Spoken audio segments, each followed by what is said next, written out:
Fox News alert tonight, the UN Security Council voting unanimously to secure and destroy Syria's chemical weapons. Now, the adopted resolution demands that Syria get rid of its stockpile, but it does not threaten automatic punitive action if Syria's government does not comply.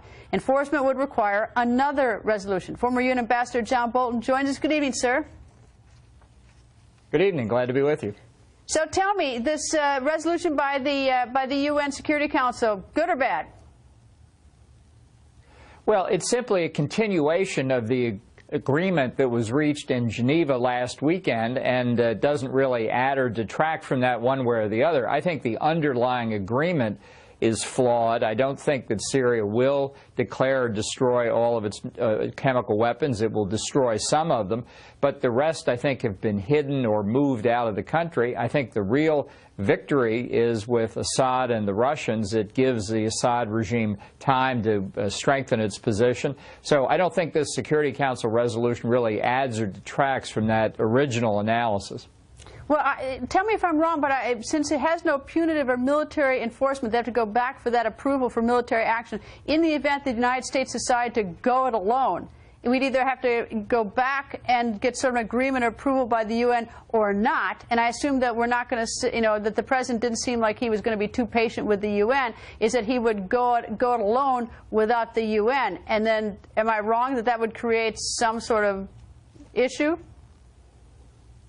Are you suggesting that President Obama would ignore the UN Security Council? Well, I'm just shocked to hear that.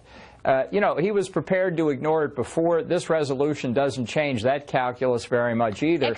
And I think in that sense it represents a victory. Except now that they've spoken, no, because, and now they specifically not included the approval of military action. Well, but that was never going to happen anyway, because the Russians were not going to permit it. So in that sense, the Russians have prevailed yet again. But as I say, I don't think that changes the underlying reality that existed from the time of the Geneva Agreement. All right. Now let me turn to the president speaking to the Iranian president today. First time, I think, 34 years, two presidents from Iran and the United States talking. Your thought about that, sir?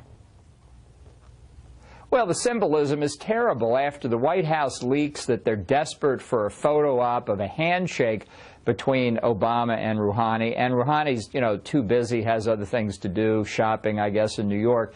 The President of the United States calls the Joe Biden equivalent, the #2 official in Iran, of a state sponsor of terrorism, and wants to talk to him. And Rouhani graciously takes the call. The symbolism is terrible, but what's worse is the substance.